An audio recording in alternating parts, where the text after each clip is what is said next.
А какая чудная полынь. Насыщенная, смачная.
Понюхала меня, говорит, невкусный что-то.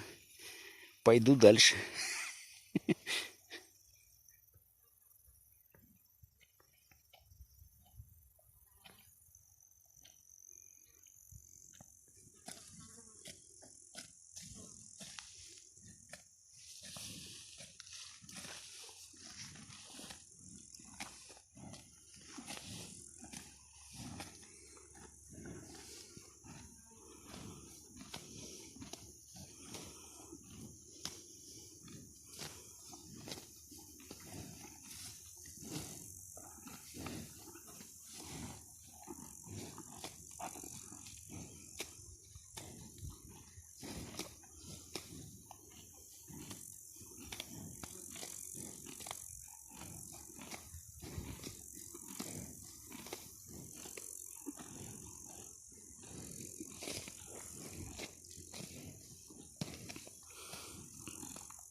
Здесь очень чистая земля, поэтому молоко не пахнет коровой или козой.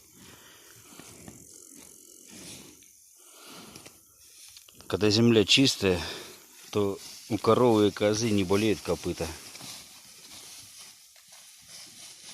Запах-то вот от чего, оказывается, от копыт заболевших.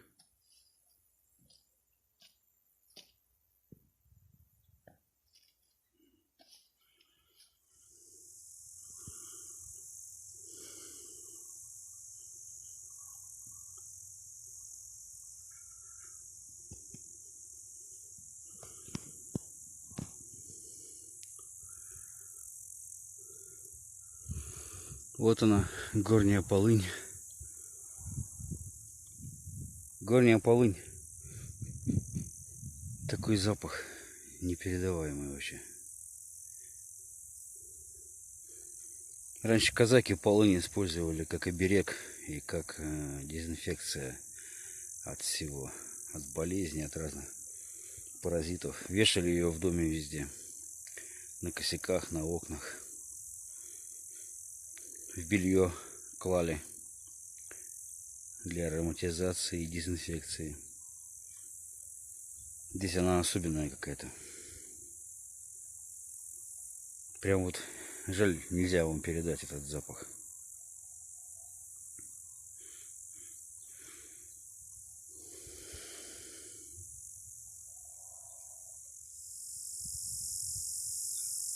С небольшой возвышенности открывается панорама Черги.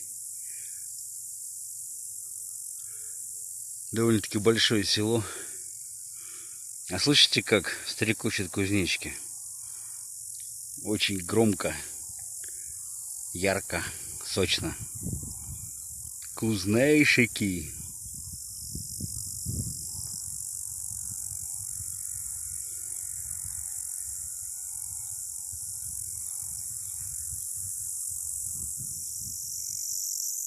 Представляю, когда климат здесь потеплеет, тут, наверное, цикады будут орать еще сильнее, чем кузнечики.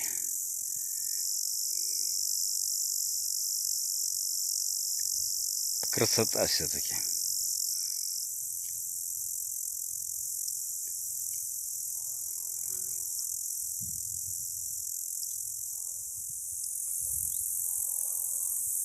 Мне с детства нравилась имитация разных звуков природы.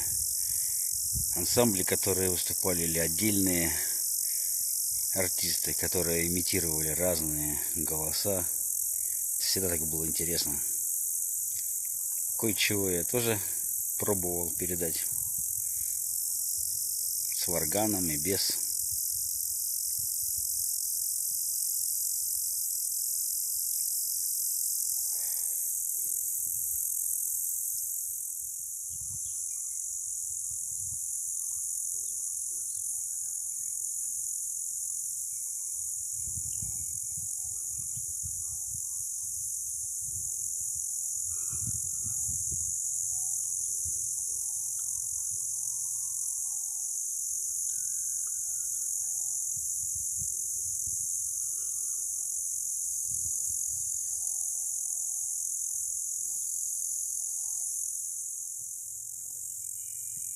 Зверобой. Если поднимаюсь в горку небольшую, тут растения есть разные. Чебрец хочу найти, показать вам. Много очень эндемиков, которые нигде больше не растут. Только здесь, на Алтае. Да и Алтай очень-очень разнообразный. В разных местах так все по-разному. Разные растения, разный ландшафт, разные люди. Деревья не отличаются друг от друга. Своей жизнью, своим характером. И это очень сильно видно.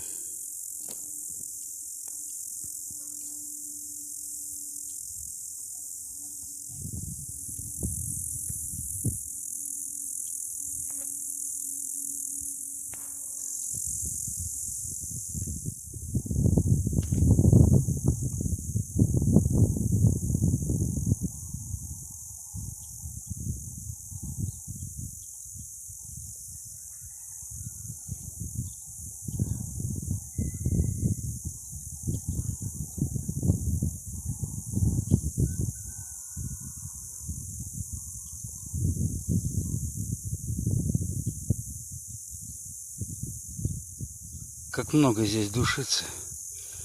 Весь склон порос душицей.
Гвоздичка.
Очень много бабочек разных летает.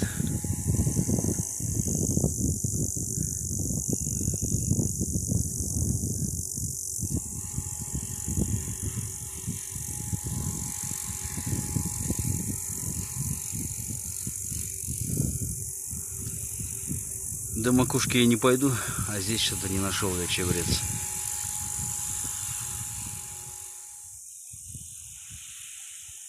К сожалению, ни фото, ни видео не передаст этого буйства природы.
Это похоже на мяту или на мелиссу. Такой мелиссовый скорее запах.